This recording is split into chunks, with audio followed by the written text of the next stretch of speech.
Transport role का मतलब होता है कि जब रिवर फ्लो होती है तो वो अपने साथ साथ कौन कौन सी चीजों को साथ में लेके फ्लो हो रही है, तो उसे बोलते हैं transport role. Rivers serve as natural agents for moving fragments of rock from one place to another. आपको आराम आराम समझाएंगे। ज्योग्राफी है, थोड़ा सा डिफिकल्ट लग सकता है स्टार्टिंग में, लेकिन एक बार आप समझ जाओगे ना तो सेकेंड टाइम में आपको ये चीजें आसान लगेंगी। क्योंकि कई लोगों ने ज्योग्राफी तो पढ़ी होगी बट इतना डिटेल में नहीं पढ़ी होगी, या फिर कुछ लोगों ने पढ़ी ही नहीं होगी बिल्कुल ही, तो उन लोगों की थोड़ी सी अलग अलग लग सकती है। आप इसको थोड़ा फील करिएगा। फील करने का मतलब होता है नॉर्मल लाइफ के साथ जब जोड़ के बता रहे हैं तो उसको आप सोचें कि क्या हमने कभी ऐसा देखा है कि नहीं देखा है। जैसे रिवर को फ्लो होते हुए हर किसी ने देखा है, बहते हुए। रिवर जब फ्लो होती है तो उसके अंदर आपको मिट्टी कंकड़ पत्थर वो सब कुछ दिखाई पड़ते हैं, उन्हीं को हम लोग बोलते हैं फ्रेगमेंट। और वो जो मिट्टी कंकड़ पत्थर आता है वो किसी ना किसी चट्टान से टूट कर आ रहा होता है, क्योंकि रिवर हमेशा कहाँ से निकलती है, किसी पहाड़ वगैरह यानी रॉक से निकलती है। उसी रॉक के फ्रेगमेंट को वो साथ में लेकर चलती है, उसी को ट्रांसपोर्टेशन बोलते हैं। जब तक ढलान बहुत अच्छी होती है तब तक वो अपने साथ उन फ्रेगमेंट्स को लेके फ्लो करती है। जब ढलान कम होने लगेगा तो जो लोड अपने साथ वो लेके चल रही थी, यानी जो कंकड़ पत्थर उसके साथ आ रहा था, वो कंकड़ पत्थर डिपॉजिट होना स्टार्ट हो जाता है। डिपॉजिट का मीनिंग है वहां पे ठहर कर रुकना स्टार्ट हो जाएगा। तो इस तरीके से जो कंकड़ पत्थर हुए वो एक प्लेस से दूसरे प्लेस तक पहुंच गए। इसी को बोलते हैं कि रिवर क्या करती है, ट्रांसपोर्टेशन का काम करती है। This phenomena is termed as the river's load transportation and it occurs through our four distinct mechanism. अब ये जो कंप्लीटली माउंटेन की कोई चीजें, यानी माउंटेन का जो पत्थर था, जो रॉक था, वो टूट कर दूसरे प्लेस तक पहुंच गया, इसे हम ट्रांसपोर्टेशन रोल ऑफ रिवर बोलेंगे। और इसमें बेसिकली चार मैकेनिज्म होते हैं। चार मैकेनिज्म का मतलब ये समझ लो कि चार तरीके से होता है, या फिर चार डिफरेंट डिफरेंट इसमें कैटेगरीज हो सकती हैं ट्रांसपोर्टेशन की। कौन कौन सी कैटेगरी है? जैसे कि ट्रैक्शन। ट्रैक्शन का मीनिंग क्या होता है? With in the process of transportation known as traction, the reverse motion compels larger and heavier rock particles such as gravel, pebbles to roll along the river bed. जब भी कभी जो बड़े बड़े पार्टिकल हैं, बड़े पत्थर के टुकड़े जो हैं, रिवर के साथ ट्रांसपोर्ट होते हैं, उसकी मोशन यानी स्पीड के साथ आगे बहते हुए आते हैं, उसमें क्या हो सकते हैं, हैवियर रॉक यानी बड़े पत्थर। बड़े पत्थर का मतलब ये नहीं कि बहुत बड़ा 5-6 फीट का होगा, नहीं। आप ऐसे समझ लीजिए कि बड़े से मतलब होता है जैसे ऐसे कुछ मस्क मेलन टाइप का, या फिर थोड़ा सा उससे छोटा, या फिर मैंगो के साइज जैसा, इतना बड़ा मान सकते हो आप। वो पेबल्स और ग्रेबल्स, पत्थर के टुकड़े या चट्टान के टुकड़े, रोल डाउन, लुढ़क लुढ़क कर उसके साथ फ्लो होंगे रिवर बेड में। River bed in the sense bottom of the river. ऐसा नहीं है क्योंकि इतना हैवी होगा तो सिर्फ वो लुढ़केगा, रोल डाउन करेगा। ऐसा नहीं है कि वो पानी के साथ ऊपर बीच में सस्पेंडेड होते हुए आएगा। सस्पेंडेड नहीं, सस्पेंडेड लटकते हुए नहीं आएगा, उसके बॉटम में लुढ़क लुढ़क के आएगा। ये फर्स्ट स्टेप होता है। These particles exhibit movement through rolling, slipping, bumping and dragging.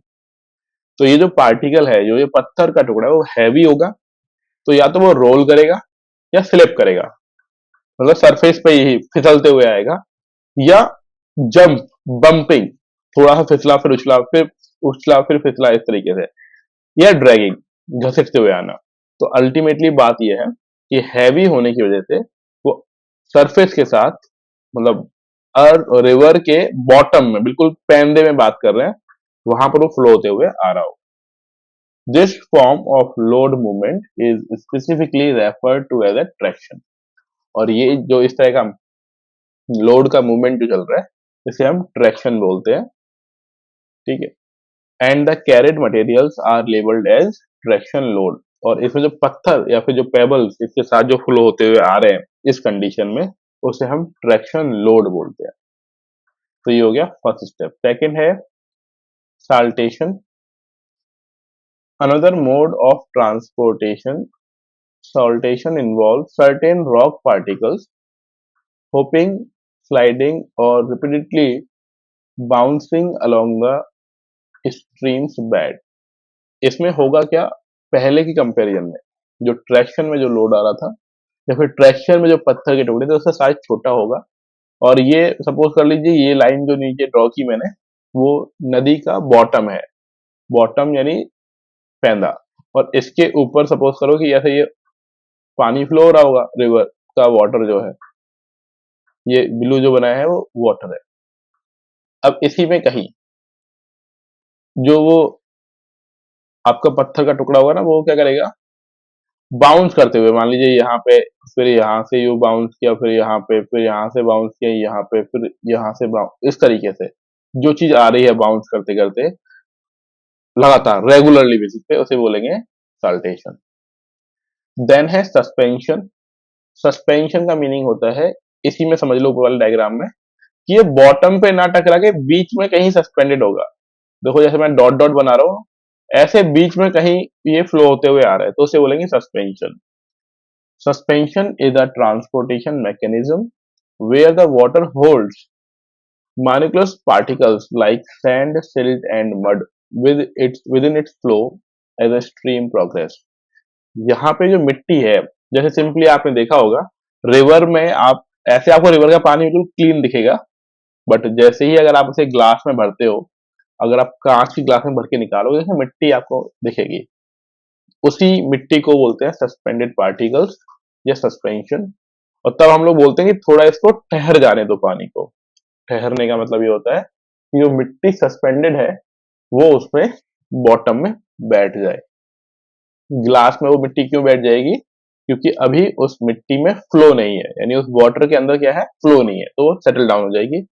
But river का वाटर क्या होता है, फ्लोइंग होता है, बहता हुआ पानी होता है, इसीलिए उसमें मिट्टी नीचे सस्पेंडेड नहीं हो पाती है। तो जब इस प्रोसेस में जहां पर मिट्टी वाटर के साथ फ्लो होती है उसे हम सस्पेंशन बोलते हैं।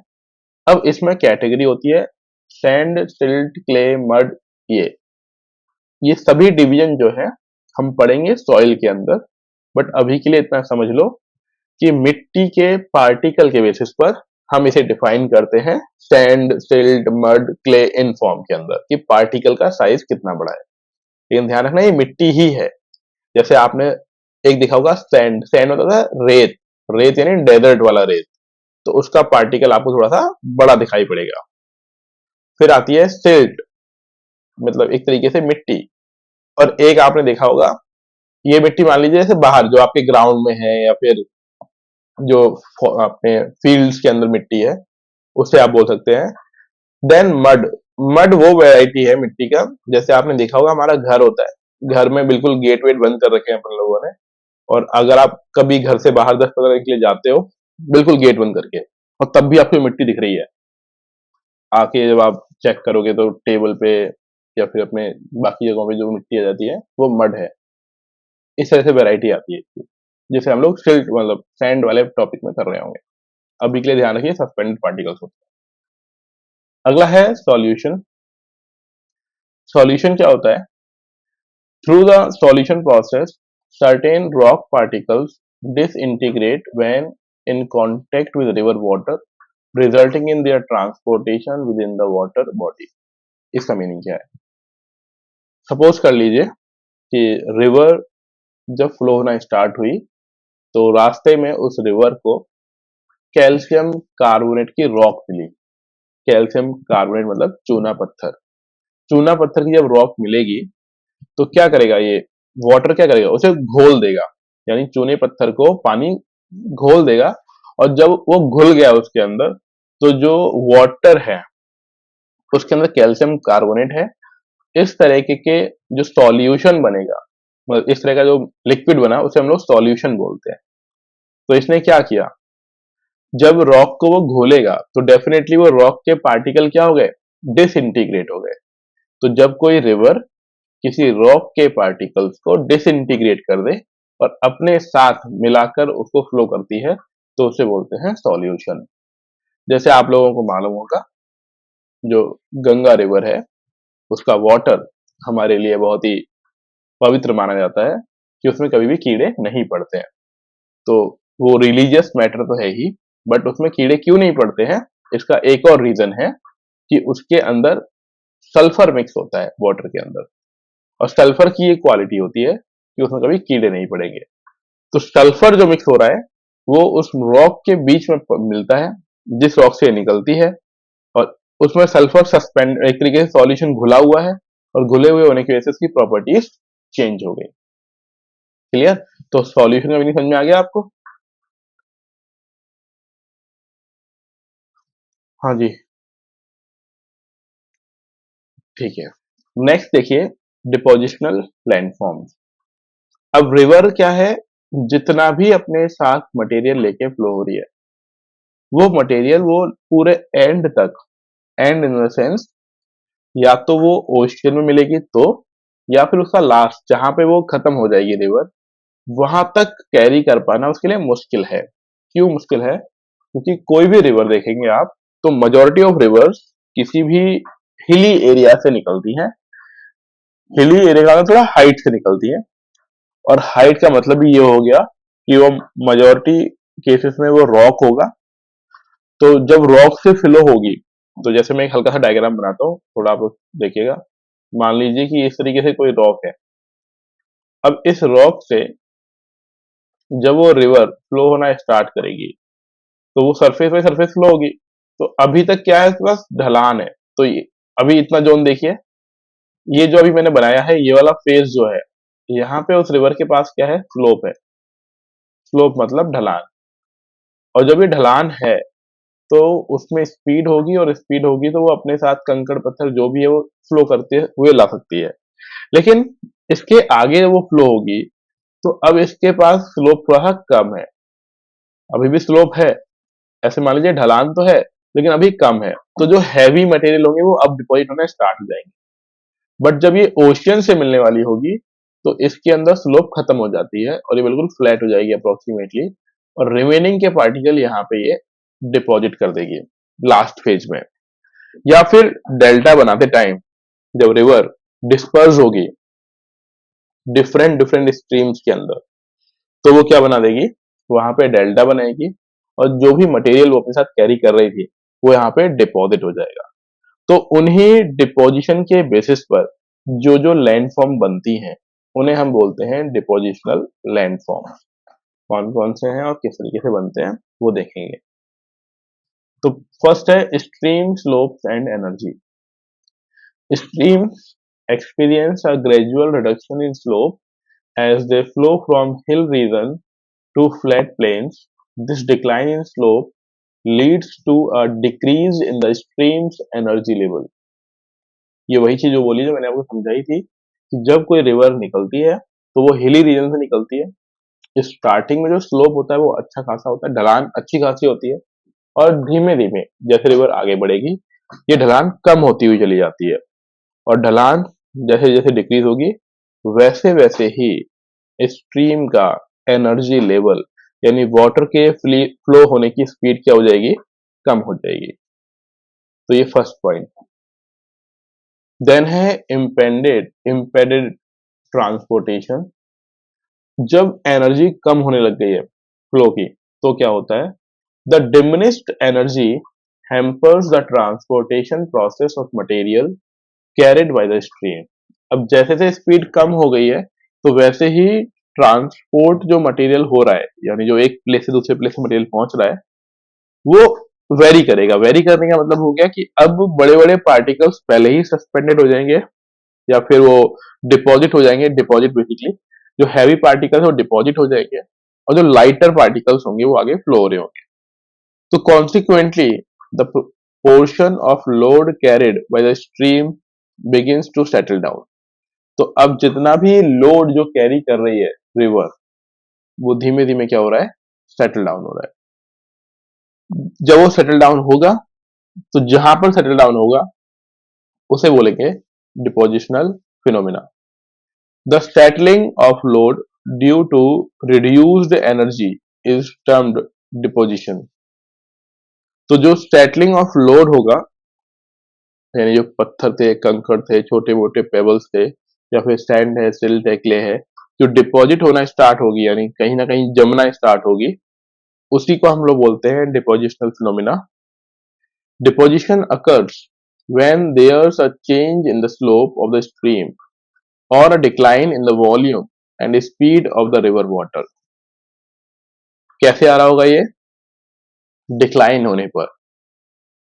क्या डिक्लाइन होने पर? पहली चीज तो जो स्लोप है वो डिक्लाइन हो जाए. दूसरा है वाटर का वॉल्यूम कम हो जाए. जब पानी ज्यादा होता है, बहुत ज्यादा, तो वो अपने साथ काफी मटेरियल को लेकर फ्लो होता है.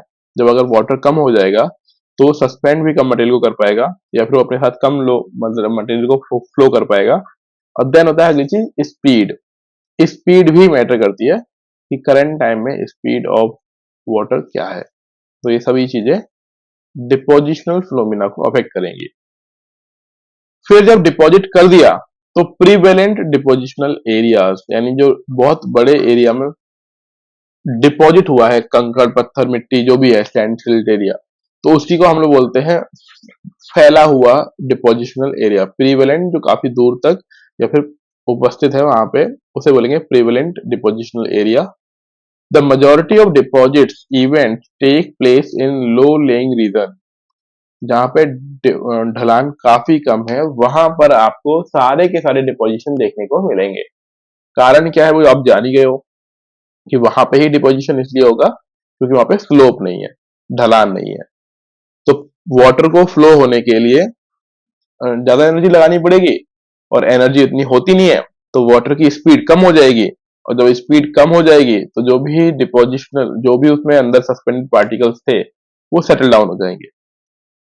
तो ये मोस्टली कहाँ पे होगा? प्लेन एरिया में होगा, क्योंकि ये रिवर का जो पानी है ना, किसी मोटर के थ्रू स्पीड से नहीं आ रहा है, या फिर वहां पे कोई एनर्जी आउटसाइड से इम्पोज नहीं हो रही है.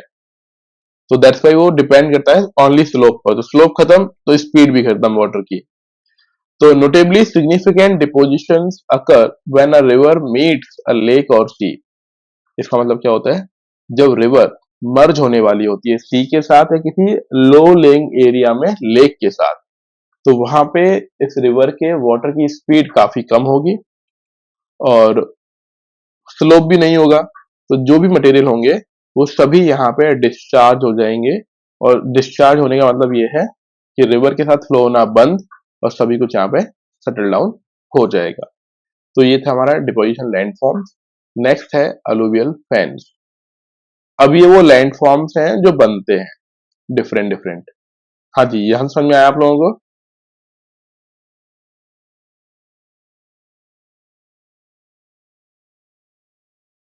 हाँ, और वॉइस आ रही है ना? ब्रेक तो नहीं हो रही? ठीक है ठीक है, बस एक सेकेंड रुकेंगे, है ना? आप ये पेज एक सेकेंड रीड करिए, मैं भी आया.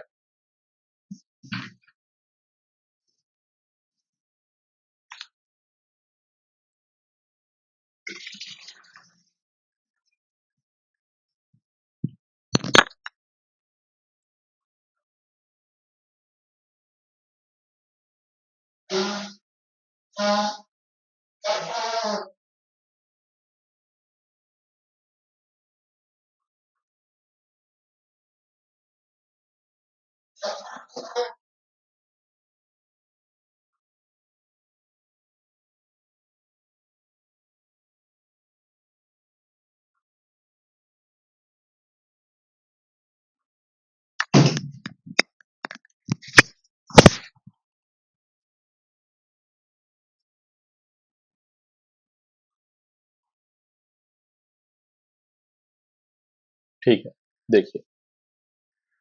तो अलुवियल फैन्स बेसिकली एक लैंडफॉर्म है जो डेवलप होता है.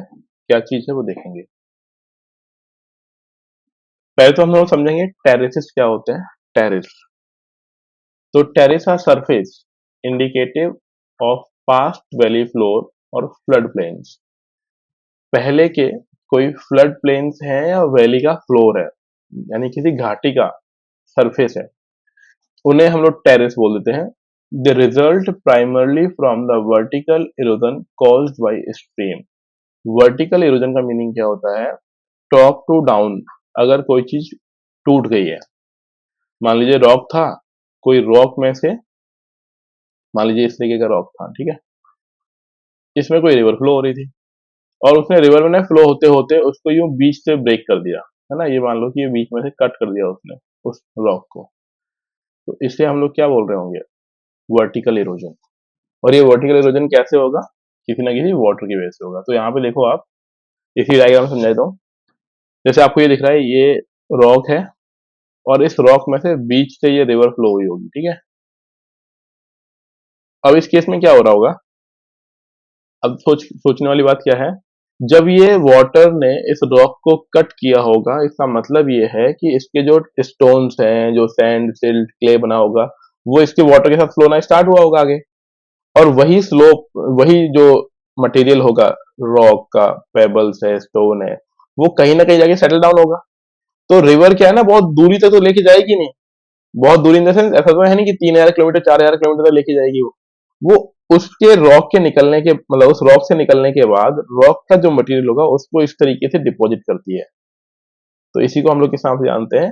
Alluvial fan. ठीक है, बात समझ में आई? अलुवियल फैंस क्या होते हैं? जिस रॉक को कट किया, उसी रॉक के मटेरियल को अगले आगे वाले फ्लैट सरफेस पर उसने डिपॉजिट कर दिया, that is known as alluvial fan. अब इसमें फ्लैट का मतलब 100% फ्लैट नहीं होता, मतलब एज कंपेयर टू रॉक वो फ्लैट एरिया होता है। फिर अगला इसी में दिया हुआ है पेयर्ड टेरेस। क्या होते हैं? Paired terraces form when both side of the river exhibit terrace at equal elevation. Both side of the river, river के दोनों साइड्स पर, लेफ्ट बैंक राइट बैंक, उस तरीके से आप सोच सकते हो, आपको इक्वल एलिवेशन दिखाई पड़ रहा है, इक्वल ऊंचाई, इक्वल ढलान, तो उसे हम लोग बोलते हैं पेयर्ड टेरेसेस। अनपेयर्ड में क्या हो जाएगा? आपको एक साइड में ज्यादा दूसरे में कम दिखाई पड़ेगा, तो अनपेयर्ड हो गया। Unpaired terraces encompass a situation where one side of river possesses a terrace while the opposite side lake lack one, or a significant disparities in terrace height exists between the two sides। आप बस ये line ध्यान रखिए कि एक तरफ ऊंचाई ज्यादा और दूसरी तरफ ऊंचाई कम, तो उसे बोलेंगे अनपेयर्ड टेरेस। तो अनपेयर्ड टेरेस मतलब ये जो ढलान वाला पार्ट है ना, इधर वाला, ब्लू कलर से बता दो, इधर वाला पार्ट और इधर वाला पार्ट, ये इनकी जो ढलान है या फिर जो इनकी हाइट है वो डिफरेंट डिफरेंट हो जाए, तो उसे हम लोग बोल देंगे अनपेयर्ड टेरेस। समझ में आ रहा है थोड़ा बहुत?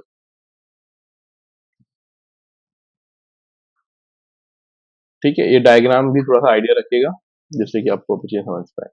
नेक्स्ट होता है डेल्टा।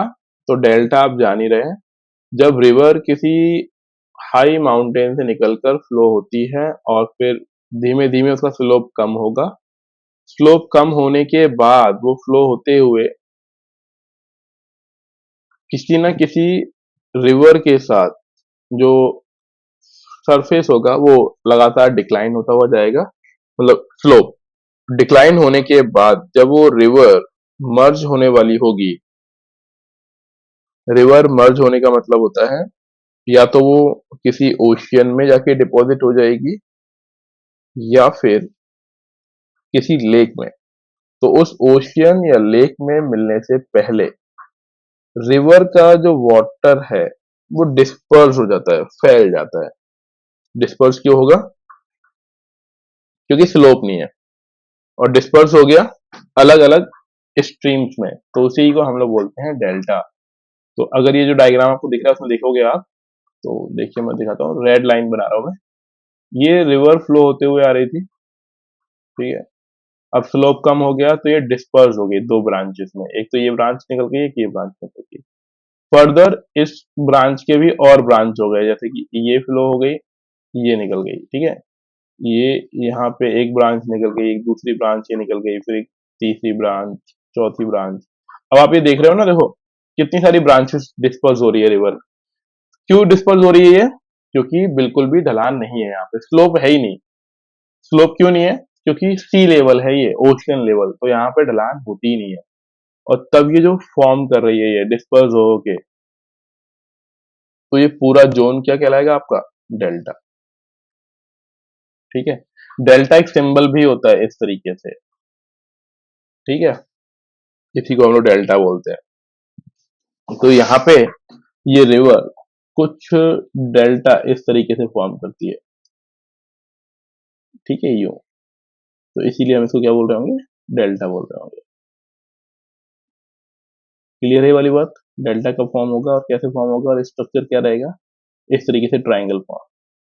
ठीक है, तो इसमें देखिए, delta comparison with alluvial fans. Delta shares similarity with alluvial fans despite their distinct formation location. Delta are situated at the river's mouth, marking the point of its deposition. Delta basically कहाँ बनेगा? Mouth, मुहाने पर, river के मुहाने पर। लेकिन ध्यान रखना, रिवर के मुहाने से मतलब होता है वो जगह जहां पे रिवर किसी ओशियन या लेक के अंदर मर्ज होने वाली है, बस वहां के बाद खत्म वो रिवर। इसे बोलते हैं नदी का मुहाना, रिवर्स माउथ। और यहाँ पर जितना भी रिमेनिंग पार्टिकल होगा रिवर के साथ, वो सब कुछ डिपॉजिट यहाँ पे हो जाएगा। Delta depositional characteristics, contrary to alluvial fans, delta exhibit well sorted and stratified deposits. Delta में बिल्कुल, क्योंकि अब तो यहाँ पे तो सारा का सारा चीज डिपॉजिट हो जाना है, क्योंकि बिल्कुल फ्लैट सरफेस है। एक छोटा सा कंकड़ भी आएगा, पत्थर भी आएगा, सिल्ट होगी, कंकड़ पत्थर पहुंचेगा ही नहीं, सिल्ट जो भी होगी, सैंड जो होगा, वो यहाँ पे आके डिपॉजिट हो जा रहा होगा। In delta formation coarser material first settle हो गए, then final components further on. तो ऐसे समझो कि ये रिवर आ रही थी, इसमें जो बड़े बड़े थोड़े से बड़े कंकड़ होंगे वो पहले सेटल हो जाएंगे, क्योंकि स्पीड इतनी है नहीं क्योंकि कंकड़ को फ्लो कर पाए, तो वो सेटल। फिर और रिवर आगे बहेगी तो थोड़े से बड़े पार्टिकल सेटल हो जाएंगे। फिर और रिवर फ्लो होगी तो जितने भी फाइन पार्टिकल्स हैं वो भी सेटल हो जाएंगे। तो सारे के सारे इस तरीके से जैसे जैसे आगे बढ़ती हुई जाएगी, तो सैंड, सिल्ट, क्ले सब कुछ यहाँ पे डिपॉजिट हो जाएगा। तो जिन लोगों ने भी बीच देखा होगा, बीच तो बेसिकली वो एरिया है जहाँ पे ओशियन का किनारा है। लेकिन अगर कोई वेस्ट बंगाल गया हो और उसने गंगा रिवर को बे ऑफ बंगाल में मर्ज होते हुए देखा है, तो वहां पे आप देखेंगे कि आपको पत्थर भी मिल जाएंगे छोटे छोटे से, है ना। फिर आपको थोड़ी मिट्टी मिलेगी जिसके पार्टिकल बड़े होंगे, फिर कुछ मिट्टी ऐसी मिल सकती है पार्टिकल छोटे होंगे, तो वो सब कुछ आपको मिल रहा है। तो वो क्यों हो रहा है ऐसा? डिपॉजिट्स हैं ये रिवर के, जो रिवर अपने साथ फ्लो करके लेके आ रही थी, वो सब कुछ वहां पे क्या हो गया? डिपॉजिट हो गया है। क्लियर है वाली चीज?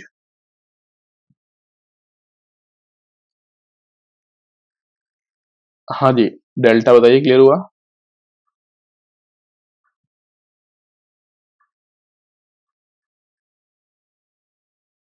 वॉइस तो आ रही है ना? ठीक है, फाइन। नेक्स्ट है flood plains and natural leaves. Flood plain formation, तो इस थोड़े डायग्राम को समझिए। फ्लड प्लेन्स से मतलब क्या होता है? फ्लड प्लेन्स बेसिकली वो एरिया है जहां तक रिवर का वाटर पहुंच सकता है विड्थ में, उसे बोलते हैं फ्लड प्लेन्स। इसमें समझिए, flood plain formation, deposition contribute to the creation of floodplains. Analogous to how erosion shapes valley, the active floodplains constitutes a riverbed formed by the accumulation of river sediments, while the inactive floodplain exists over the river banks. जैसे ही देखो ये river जो flow हो रही है ना, ये जो बीच में आपको स्ट्रीम दिख रही है वो रिवर है। अब इस रिवर की ये जो यहाँ तक की रेंज है, जहां तक की हाइट ऊपर नहीं बढ़ी है, ये सब कुछ किसमें आएगा? फ्लड प्लेन्स में आएगा। ठीक है, जो मैंने एरो बनाया है ये विड्थ किसमें काउंट की जाएगी? फ्लड प्लेन्स के अंदर। अब यहाँ पे रिवर के साथ आया हुआ सेडिमेंट, पेबल्स, सब कुछ क्या होते रहेंगे? स्टोर होते रहेंगे। यहाँ पे वाटर का फ्लो होने को दिखेगा आपको, ये जो विड्थ मैंने बनाई हुई है इस जोन में। इस जोन में रिवर आएगा लाइक रेनी सीजन में, जब वाटर काफी बढ़ जाएगा रिवर के अंदर, तो इस जोन में भी आपको क्या देखने को मिलेगा? वाटर। तो इसी को हम लोग बोलते हैं फ्लड प्लेन्स।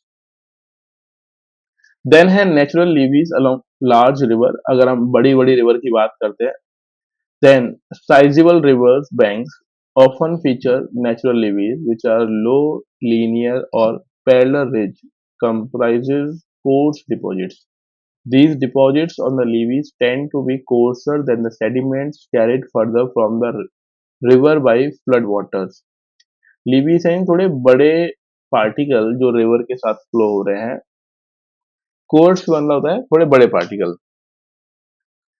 जैसे जितना बड़ा मान लीजिए कि बाजरा है, भुट्टे का दाना है ना, ज्वार है, इस तरह की जो चीजें होती है ना, जैसे आपने एग्रीकल्चर में पढ़ा भी होगा, कोड्स और ग्रेन्स, है ना, जो ग्रेन्स थोड़े बड़े होते हैं, ऐसे ही जो पार्टिकल थोड़े बड़े हैं और रिवर के वाटर के साथ फ्लो हो रहे थे, वो यहाँ पे डिपॉजिट होते हैं।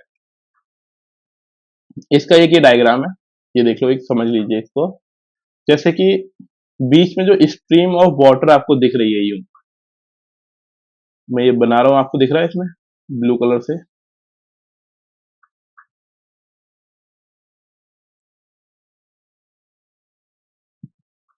ये ठीक है। अब इसमें देखो, जब ये रिवर किसी भी रॉक से निकलेगी या माउंटेन से फ्लो होना स्टार्ट करती है, तो इतना मिएंडर फॉर्म, मिएंडर नहीं, ये घुमाव, ये जो टर्न कर रही है ना, गोल गोल गोल गोल इस तरीके से जो कर्व फॉर्म कर रही है, इन्हें बोलते हैं मिएंडर। ये मिएंडर आपको, जब ये प्लेन एरिया पे, जहां पे स्लोप थोड़ा कम है, वहां पे ये मिएंडर बहुत ज्यादा फॉर्म करेगी। रॉक पर मिएंडर बनते हैं, यानी ये टर्न लेती है जब रिवर के रास्ते में हार्ड रॉक आ जाती है। तो हार्ड रॉक है, वाटर उसे कट कर नहीं पाएगा, तो ये वाटर क्या करेगा? अपना रास्ता चेंज कर लेगा। तो वहां पे क्या बनाती है? मिएंडर बनाते हैं ड्यू टू हार्ड रॉक। लेकिन जब प्लेन सरफेस है, तो वहां पे मिएंडर क्यों फॉर्म करेगा वाटर? क्योंकि इसके पास एनर्जी नहीं है एक सीधी लाइन में फ्लो होने की। जैसे आपने स्नेक को चलते हुए देखा होगा, स्नेक मिएंडर्स यानी अपने आप को रग करता है सरफेस के साथ और उससे आगे बढ़ता है। वो एकदम सीधा सीधा नहीं चलता है, यानी स्नेक ऐसे बिल्कुल यूं सीधा सीधा रन नहीं करता है ना, वो यूं करता है रन, यूं तिरछ, यूं इस तरीके से। यस और नो, देखा है ना आप लोगों ने, मतलब मूवीज वगैरह में देखा ही होगा। तो ऐसा इसलिए करना पड़ रहा था, वो रग कर रहा है सरफेस को और उसके पास कोई मूवमेंट यानी एनर्जी नहीं है जिससे वो सीधे फ्लो हो पाए, मतलब चल पाए। ऐसे ही वाटर के साथ है, तो क्या बनाएगा? ये मिएंडर बनाएगा। फिर इसी मिएंडर के बेसिस पर हम इसे upper course, middle course, lower course में डिफाइन करते हैं। मैं रिवर का बता रहा हूं आपको, जो आपने एनसीईआरटी में भी पढ़ा होगा, एक टॉपिक आता है, मतलब एक चैप्टर है ड्रेनेज, उसमें ज्योग्राफी के अंदर। अब जब ये फ्लो होता है तो क्या करेगा? कभी कभी, कभी कभी का मतलब ये हो गया कि कुछ सालों में, 50 100 200 सालों के अंदर रिवर अपना रास्ता चेंज कर लेती है। तो होता क्या, सपोज करो कि पहले रिवर यूं फ्लो हो रही थी और अभी रिवर यूं, मतलब जो मैंने अलग से बनाया आपके लिए ना, और फिर रिवर ने शॉर्टेस्ट पाथ अपना लिया। तो जो रास्ता उसने छोड़ दिया, वहां पे वाटर फिला भरा हुआ रह जाएगा। जैसे कि यहां से पहले फ्लो हो रही थी, अब यहाँ पे पानी भरा हुआ रह गया। डायग्राम में देख रहे हैं, मैं कुछ ड्रॉ कर रहा हूँ, ठीक है? जहां पे ये रेड जो मैं बना रहा हूँ, जहां पे ये वाटर फ्लो होता हुआ रह गया, भरा हुआ रह गया, और ये अब रिवर का मेन पार्ट बचा नहीं, क्योंकि रिवर ने क्या कर दिया है? अपना रास्ता चेंज कर दिया है। पानी यहाँ भरा हुआ है अभी भी। तो इस वाटर को क्या बोलते हैं? Oxbow lake. क्या बोलेंगे इसको? Oxbow lake. ये टर्म समझ में आया? ऑक्स के बो जैसा होता है ये शेप में, दिखने में, तो इसे हम लोग बोलते हैं ऑक्सबो लेक। यहाँ पे सेम वही वाटर होगा जो उस रिवर के अंदर था, लेकिन ऐसा भी बिल्कुल नहीं है कि आप पड़ोस में जाके देखोगे और आपको लग जाए कि ओ ये तो ऑक्सबो लेक है। नहीं, आप थोड़ा ऊंचाई से देखोगे ना, आप जब दूर, ऊंचाई मतलब आप थोड़ा ड्रोन वगैरह, या फिर जब आप पूरा सा फ्लो देख पा रहे हो रिवर का, तो आप देखोगे तो आपको दिखाई पड़ेगा। इसे बोलते हैं ऑक्सबो लेक, ठीक है? एक हो गया मिएंडर, ठीक है, और upper course, lower course, middle course. फिर नेचुरल लीवीज यहाँ पे साइड में, ठीक है, यही बाद में डेल्टा फॉर्म करेंगे, अलूवियल डिपॉजिट्स बनाएंगे, और एक होगा वैक्स स्वैम्स, यानी पीछे छुटी हुई चीजें, ठीक है। और यहाँ पे कुछ नेम्स है, याजूस, ठीक है, मिएंडर, मिएंडरिंग, ग्रेडेड स्ट्रीम, इनके नेम बस आप एक बार पढ़ लेना, बाकी हम लोग इनको वन बाय वन नीचे पढ़ रहे होंगे। तो देखिए पहला देख लेते हैं, meander and oxbow lakes. Formation and characteristics of meanders. Meanders are curvatures resembling loops that emerge on flood and delta plain.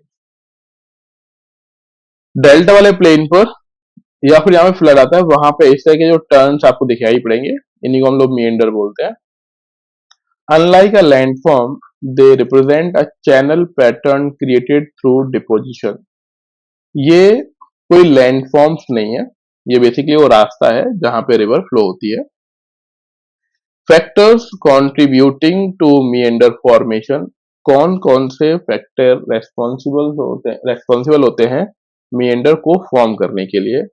The generation of meander is chiefly influenced by three factors. Mostly तीन factor पे dependent होती है। तो ऐसे simple था, आप समझो कि कब ये गोल गोल घूमेगा, जब वाटर की इंटेंस मतलब वॉल्यूम कम हो जाए, वाटर कम हो, दूसरा स्पीड कम हो।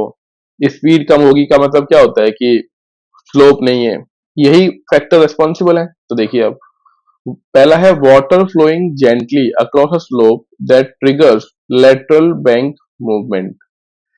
तो हुआ क्या, वाटर जेंटली फ्लो हो रहा है, जेंटली होता है स्लो स्पीड से, तो स्लो स्पीड से फ्लो होने का मतलब क्या हुआ कि स्लोप नहीं है। स्लोप नहीं है तो क्या करेगा, जैसे सपोज करो जब स्पीड होगी वाटर में तो vertical top to down rock को कट करेगा, और जब स्पीड नहीं है तो वो क्या करेगा, विड्थ बढ़ाएगा वाटर अपनी, उसे बोलते हैं लेटरल। लेटरल स्लोप डेवलप करेगा, मतलब लेटरल डेवलपमेंट करेगा वो। क्यों ऐसा कर रहा है, क्योंकि स्पीड नहीं है वाटर के अंदर। तो पहला चीज तो ये हो गया कि जब वाटर क्या हो रहा है, जेंटली फ्लो हो रहा है, जेंटली फ्लो होने का मतलब स्पीड उसकी कम है। दूसरा है the irregularities in the unconsolidated alluvial bank deposits. जो डिपॉजिट्स है, जो मिट्टी के डिपॉजिट्स है, वो क्या है, इरेगुलर है, मतलब यहाँ फिलअप हो गए, मतलब यहाँ पे रॉक आ गई हार्ड तो उसने रास्ता चेंज कर दिया, फिर यहाँ पे रॉक आ गई, मैं ब्लैक से बना रहा हूँ, इसमें देखिएगा आप कि सपोज यहाँ पे रॉक थी तो इसने रास्ता चेंज कर लिया, फिर ये यू फ्लो हो रहा था तो रास्ते में फिर से यहाँ पे रॉक बन गई, तो इसने फिर अपना रास्ता चेंज कर लिया, फिर यहाँ पे कोई रॉक है या फिर डिपोजिशन है तो यहाँ पे फिर रास्ता चेंज हो गया। इसी को बोलते हैं unconsolidated alluvial bank deposits. The impact of the Coriolis force on fluid water akin to its effect on wind। Basically ये बहुत ही कम अमाउंट में होता है। कोरियोलिस एक स्यूडो फोर्स होता है जो अर्थ के रोटेशन की वजह से क्रिएट होता है, और इसकी वजह से भी रिवर के फ्लो में मतलब चेंजेस होते हैं। यानी इसका जो रिवर का फ्लो है वो थोड़ा सा वेरी करेगा, और रिवर का फ्लो वेरी करने का मतलब ये होता है कि जो रिवर फ्लो हो रही थी अब वो सीधी सीधी फ्लो ना होके मिएंडर्स फॉर्म करेगी। तो नेक्स्ट है describing meanders bank. The term cut off bank pertain to the inward curving bank of a meander, while slip off relate to the outward curving bank। देखो इनवर्ड और आउटवर्ड कट ऑफ बैंक, इस सभी का meaning ये है कि जो river flow हो रही है वो सॉइल को इंटरनली कट कर रही है उसको, या फिर आउटवर्ड। आउटवर्ड यानी ये वाला पार्ट इस वाले डायग्राम में देखिए, और इनवर्ड यानी ये अंदर वाला पार्ट, ठीक है। तो इसे इनवर्ड और आउटवर्ड बोल रहे होते हैं।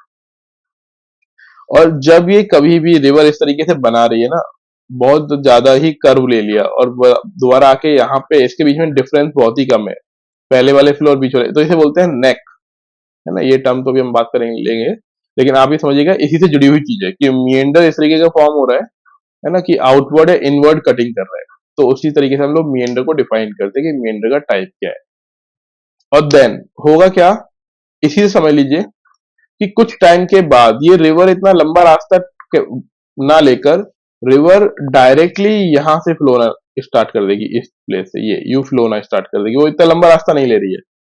तो अब होगा क्या, जब ये पहले इतना लंबा रास्ता ले रही थी तो वहां पे वाटर तो था ही, और अब इसने क्या किया है, यहीं से फ्लो ना स्टार्ट कर दिया है। ये ब्लैक लाइन समझ पा रहे हैं आप लोग, ठीक है। तो अब ये जो वाटर यहाँ पे कट डाउन हो गया, ये वाला पार्ट पूरा का पूरा कट डाउन हो गया, तो यही क्या बनेगी आगे जाके, ऑक्सबो लेक बनती है। ठीक है, तो यहाँ पे देखो नीचे, यही क्या हुआ, कट डाउन हो गया। यहाँ पे क्या हुआ, कट डाउन कैसे हुआ कि सिल्ट वगैरह भर गए, यहाँ पे इकट्ठे हो गए, है ना। तो सिल्ट वगैरह की वजह से हाइट बढ़ गई, और हाइट बढ़ गई तो अब रिवर का वाटर उधर नहीं जा रहा है, और रिवर डायरेक्टली फ्लो होना स्टार्ट हो गई। तो ये जो वाटर भरा हुआ रह गया, तो इसे हम लोग क्या बोल देते हैं, oxbow lake. So as meander evolve into pronounced loops, erosion of the curvature inflected point might lead to their separation, forming oxbow lake। इसका मतलब ये हुआ कि जो meander था, उस meander के लूप के अंदर बीच में कहीं erosional एक्टिविटी की वजह से या फिर किसी और एक्टिविटी की वजह से यहाँ पर जो सैंड है, सिल्ट है, क्ले है, या फिर सिंपली कोई नया सेपरेशन बन गया। सेपरेशन कैसे है कि वाटर को सेपरेट करने के लिए कोई भी चीज बन गई यहाँ पे, और वाटर को सेपरेट करने के लिए जो हाईलैंड बनेगा, जिसकी वजह से वाटर अलग हो गया, तो जो अलग वाटर है उसका नाम हम लोग क्या दे रहे होंगे, ऑक्सबो लेक। क्लियर है ये चीज? ये डायग्राम में आप लोग देख सकते हैं। ठीक है। नेक्स्ट है ब्रेडेड चैनल, मतलब जो चैनल जो है वो प्रॉपरली रेगुलर ना हो, कहीं कहीं टूटा फूटा हो, तो उसे हम लोग बोलते हैं braided channel. Formation of central bar, diversion of flow. अब हम समझेंगे यहाँ पे कि देखो डाइवर्जन कैसे फ्लो हो रहा है, आप ये डायग्राम में देख लीजिए कि जो ये फ्लो हो रहा है वो बिल्कुल क्लियर ना होके, है ना, बीच में कहीं कुछ ना कुछ ग्रेबल्स कुछ आ रहे हैं, फ्लड प्लेन्स आ रहे हैं, और ये टूटा फूटा है ये यहाँ पे, तो उसे बोलते हैं ब्रेडेड चैनल। ठीक है ना, ये उसी का फोटो है। तो इसमें समझेंगे, when coarser materials are selectively deposits, a central bar emerges leading to the diversion of river flow। बीच बीच में रिवर के फ्लो में बीच बीच में कहीं पे कुछ हल्का फुल्का मिट्टी इकट्ठी हो जाए, कोई हाई लाइन बन जाए, और उसकी वजह से क्या हो रहा है, रिवर लगातार डाइवर्ट हो रही है अपने रेगुलर पाथ से, तो उसे बोलते हैं diversion flow of river. This diversion amplifies lateral erosion along the bank, और इसकी वजह से क्या होगा, लेटरल इरोजन होगा। लेटरल होगा इसकी विड्थ बढ़ेगी। ठीक है, चौड़ाई में वृद्धि होगी, बढ़ाई बढ़ेगी ये, तो इसे बोलते हैं लेटरल इरोजन हो जाएगा। और इसी से क्या होगा, ब्रेडेड चैनल बन रहे होंगे। The presence of multiple central bars result in the formation of braided channels, यानी कई लंबी लंबी लाइनें बन जाइए, ये सब कुछ जो लंबे लंबे दिख रहे हैं आपको, इन्हें बोलते हैं bars. These channel intervene due to the accumulation of core bars। और जब ये बहुत सारे accumulation हो जाएंगे, बार्स यानी लंबी लंबी लाइनों का, लाइन इन द सेंस जहां पे डिपॉजिट हुए होंगे सैंड सिल्ट क्ले वगैरह, तो क्या बन जाएगा हमारा, ब्रेडेड चैनल बन जाएगा।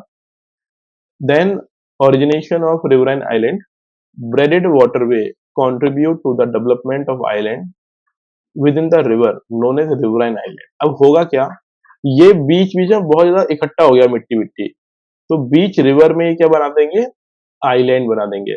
जिसे अगर कभी रिवर में कोई आइलैंड बनता है तो उसे बोलते हैं रिवराइन आइलैंड। जैसे कि मैं बीच में बना रहा हूँ, देखो ब्लैक मिट्टी इकट्ठी हो गई यहाँ पे बीच रिवर के बीच में ना, मिट्टी इन द सेंस जो डिपोजिशन वगैरह होंगे, तो यहाँ पे आइलैंड बन जाएगा बीच में। समझ पा रहे हो आप लोग, जो ब्लैक वाला पार्ट बनाया है, इसे बोलते हैं रिवराइन आइलैंड।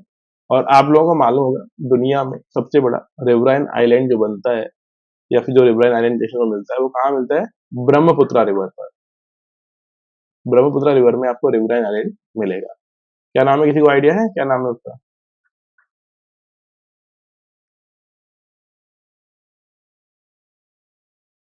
हाँ जी, रिवराइन आइलैंड का नाम क्या है, एनीवन?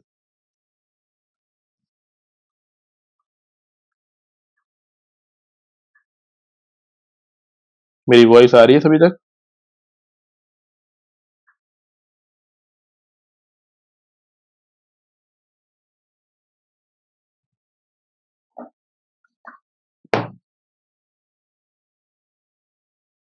क्या मेरी वॉइस अभी तक पहुंच रही है? ओके, पहुंच तो रही है। अब बताओ, नाम बताओ, रिवराइन आइलैंड का नाम बताइए।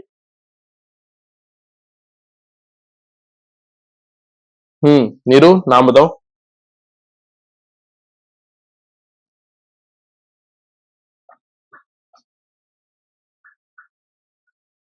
तो ये आपको मालूम होना चाहिए सभी लोगों को, एनसीईआरटी का ही टॉपिक है ना। एनसीईआरटी अगर आपने पढ़ी होती तो जो ड्रेनेज चैप्टर है नाइन्थ क्लास का आई थिंक होगा, या नाइन्थ या टेंथ क्लास का, टेंथ क्लास की ज्योग्राफी या नाइन्थ क्लास की ज्योग्राफी की एनसीईआरटी में आपको मिल जाएगा।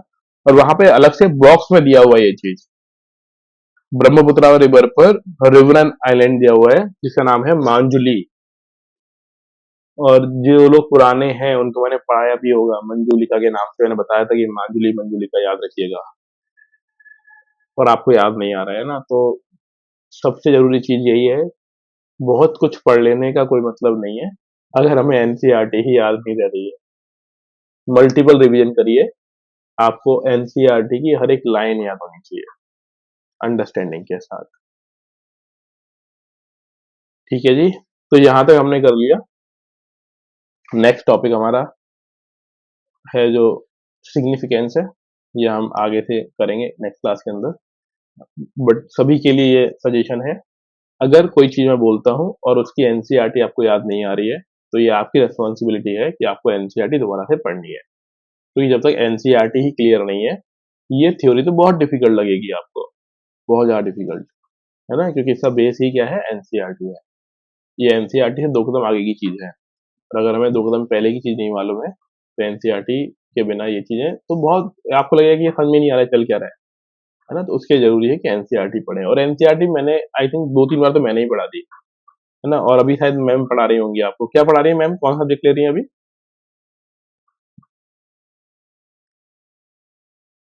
हिस्ट्री पढ़ा रही है, हाँ। तो एनसीईआरटी बहुत जरूरी है ना, इसीलिए हर कोई एनसीईआरटी पहले पढ़ाता है कि भाई पहले एनसीईआरटी ध्यान रखो, क्योंकि आगे जब वो पढ़ाएंगे ना फैकल्टी, तो आपको समझ में नहीं आ रही होगी, तब ये लगता है कि यार, पढ़ने वाले को लगता है कि समझा समझा नहीं पा रहे हैं, और पढ़ाने वाले को लगता है कि यार इनको ये भी नहीं आ रहा है, इसीलिए वो लोग एनसीईआरटी से स्टार्ट करते हैं। अच्छा, एक चीज और है कि कितने लोगों का हिंदी साहित्य ऑप्शनल है, यानी जो हिंदी लेने वाले हैं as a optional subject in UPSC examination, वो कौन कौन लोग हैं? एक बार मैसेज करें कितने लोग हैं।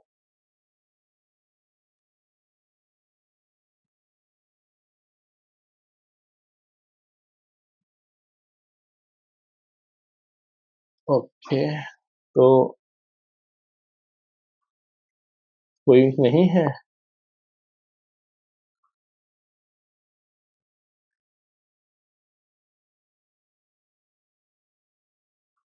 अच्छा, ओके, हाँ नीरू है, और स्नेहा आपका भी है Hindi optional?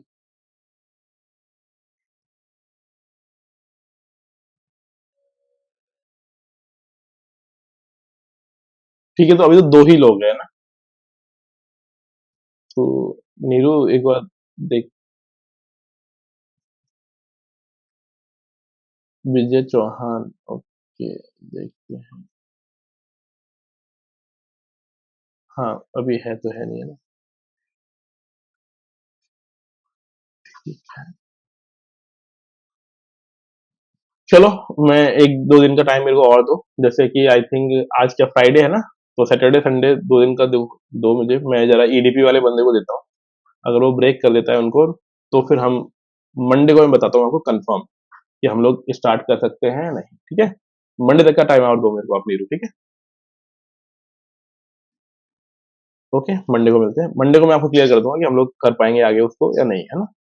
Clear, okay then, thank you, मिलते हैं मंडे को मॉर्निंग। बाकी मैम की क्लास होगी, है ना, वो आपको इन्फॉर्म कर देंगे, उनकी क्लास रहेगी।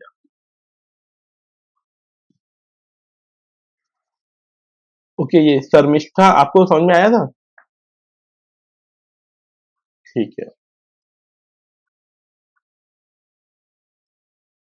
ओके, ठीक है, मैम के ग्रुप में ऐड हो ना, ठीक है, मैं मैम वाले ग्रुप में भी मैं डाल दिया करूंगा लिंक, कोई इशू नहीं है। ये मॉर्निंग में, अच्छा अच्छा, ठीक है मैम, मैम वाले ग्रुप में मैं आपको टेलीग्राम का लिंक दे दूंगा सभी लोगों को, वो टेलीग्राम ग्रुप जरूर ज्वाइन कर लेना, क्योंकि उसमें पुराना मटेरियल जो भी पड़ा हुआ है ना वो आप एक्सेस कर पाओगे, मतलब वो डाउनलोड कर सकते हो इजिली। तो टेलीग्राम ग्रुप इसलिए सभी को ज्वाइन करना है कि आप लोग वहां पे पुराना मटेरियल डाउनलोड कर पाए। मैं लिंक भेज दूंगा आप लोग, जी।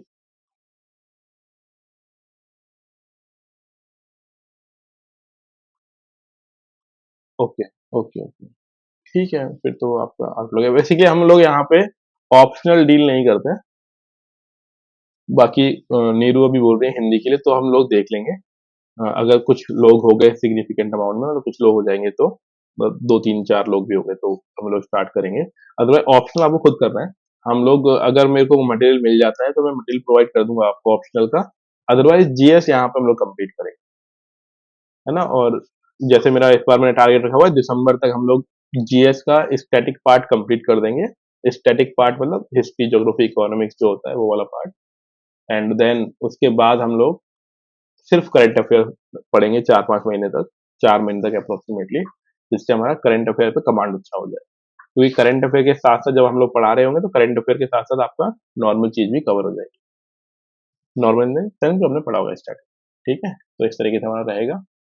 ओके देन ठीक है, मैं मिलूँगा आप लोगों से मंडे मॉर्निंग, बट मैम की क्लास रहेगी, आपको क्लास करिएगा सभी लोग। Okay then, thank you.